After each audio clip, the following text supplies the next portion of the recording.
Dari prinsip umum kerajinan tadi, kerajinan yang terbuat dari bahan lunak juga tidak terlepas dari empat manfaat tadi gitu loh, yang memang ini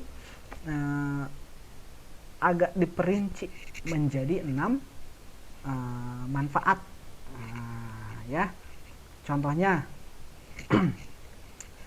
yang pertama, menambah keindahan. Jadi banyak produk-produk yang terbuat dari bahan dasar lunak dengan tujuan untuk menambah keindahan, baik itu penampilan, suasana, dan sebagainya. Contoh kecil, bros yang dibuat dari bahan lunak, lalu patung hewan maupun manusia yang dibuat dari bahan lunak, dan sebagainya. Lalu manfaat yang kedua, memberi penekanan atau kekhasan pada suatu benda. Contohnya apa? Contohnya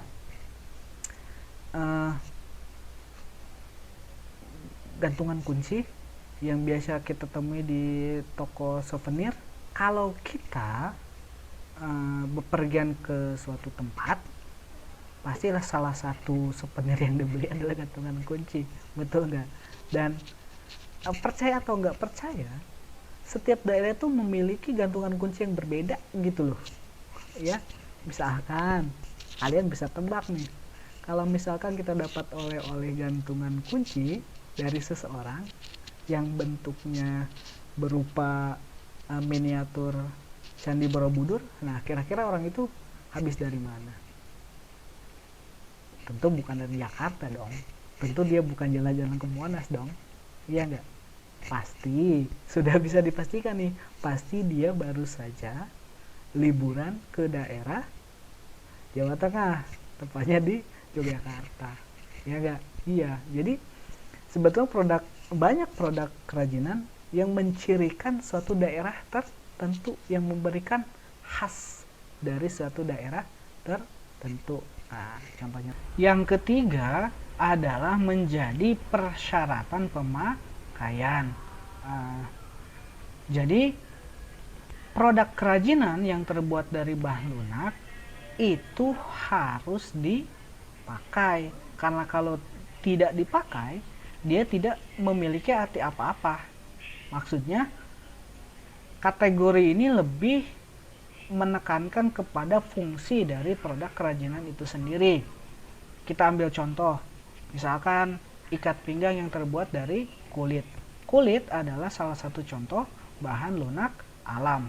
Nah, kalau ikat pinggang tidak dipakai, digeletakkan begitu aja, dia tidak memiliki arti apa-apa kan? Ya enggak? Kamu nggak akan pernah ngelihat ikat pinggang dipajang berjejer-jeran di dinding rumah gitu loh. Nah, jadi memang fungsinya memang untuk dipakai. Lanjut ke nomor 4. Nomor 4 merupakan pertanda atau simbol.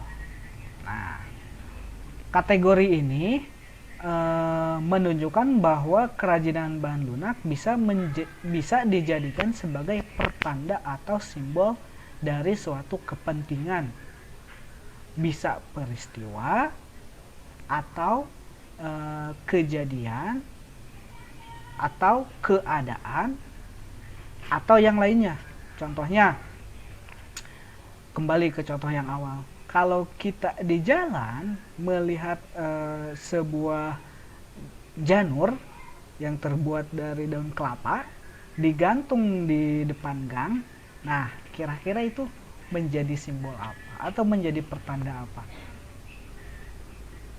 Nah, kebayang ya, maksudnya janur kuning yang digantung di sebuah gang biasanya digunakan sebagai pertanda atau simbol bahwa di tempat tersebut sedang berlangsung perkawinan. Nah, itu. Jadi simbol akan suatu kejadian, peristiwa keadaan, dan sebagainya. Nah itu udah ya dipahami. Nah yang kelima, dibuat khusus sesuai benda aslinya atau merupakan duplikasi dari suatu benda. Tadi seperti patung-patung yang dibuat dari bahan lunak yang memang dibentuk sedemikian rupa sehingga menyerupai benda aslinya, baik itu hewan ataupun manusia atau yang lainnya juga, masih banyak. Nah, dan yang terakhir sebagai bagian dari karya seni. Nah, kaitannya dengan kategori ini, kerajinan bahan lunak itu selain bisa sebagai tadi untuk memperindah penampilan, menjadi tanda atau simbol akan suatu peristiwa, atau harus dipakai sehingga dia berarti, juga bisa menjadi bagian dari karya seni. Yang di sini tekanannya adalah pada estetikanya, lebih ke sana gitu. Jadi benda itu memang dibuat hanya untuk dinikmati secara estetikanya, seperti diletakkan di sebuah ruangan, di ruang pameran, dan yang lainnya, walaupun memang tidak memiliki fungsi yang spesifik. Jadi tekanannya kepada sisi estetikanya dibandingkan fungsi atau aspek yang lainnya, seperti itu ya. Nah, itu tadi kita sudah mengulas tentang prinsip kerajinan berbahan dasar lunak. Dari sini kita akan lanjut ke halaman 12 yang memuat tentang jenis dan karakteristik kerajinan bahan lunak. Pertama kita akan ulas dulu tentang jenis-jenis bahan lunak itu sendiri. Nah, di sini bahan lunak dikategorikan menjadi dua golongan. Yang pertama adalah bahan lunak alam. Apa itu bahan lunak alam? Bahan lunak alam adalah bahan lunak yang digunakan untuk membuat karya kerajinan yang diperoleh dari alam sekitar, dan cara pengolahannya juga secara alami.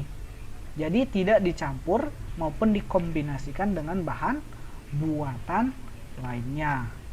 Contoh bahan lunak alam, di sini kalian bisa lihat sendiri, ada tanah liat, ada kulit, ada getah, salah satunya getah dari pohon nyatu, bubur tisu, dan floor clay gitu loh. Nah, ini adalah potret dari beberapa contoh yang tadi sudah disebutkan. Ini tanah liat, lalu ini floor clay, lalu ini kulit, ini getah pohon nyatu, dan yang terakhir adalah bubur tisu. Nah, untuk lebih lanjutnya nanti kita bahas di depan ya.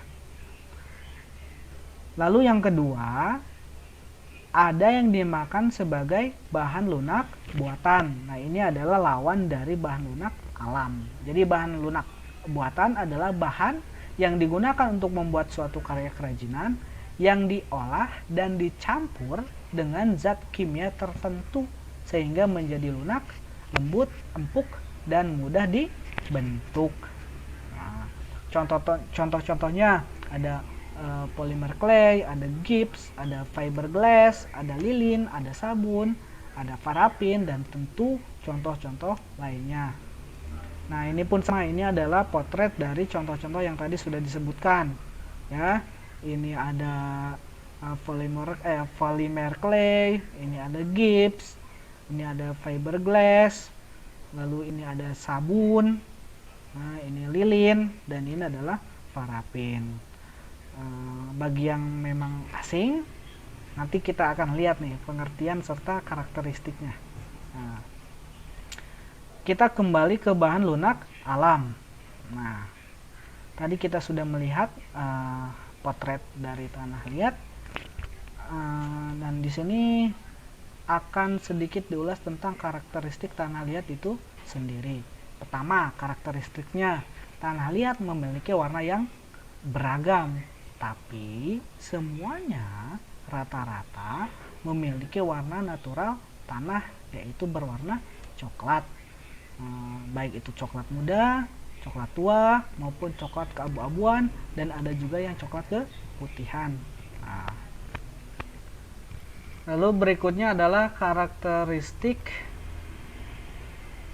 tanah liat dari segi lainnya. Ini dilihat dari segi jenisnya, ada yang dinamakan sebagai stoneware dan ada yang dinamakan sebagai earthenware yang memiliki daya bakar yang berbeda.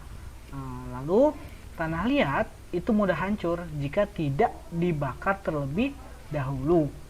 Nah, dan jika dibakar, dia akan berganti nama, bukan tanah liat lagi, tetapi menjadi keramik. Itulah. Nah, lalu campuran tanah liat adalah air. Itu yang membuatnya lunak dan mudah dibentuk. Nah, ketika sudah dibakar, maka kadar ini akan berkurang atau bahkan hilang, sehingga tanah liat menjadi keras. Yang terakhir, ada dua cara untuk mewarnai tanah liat.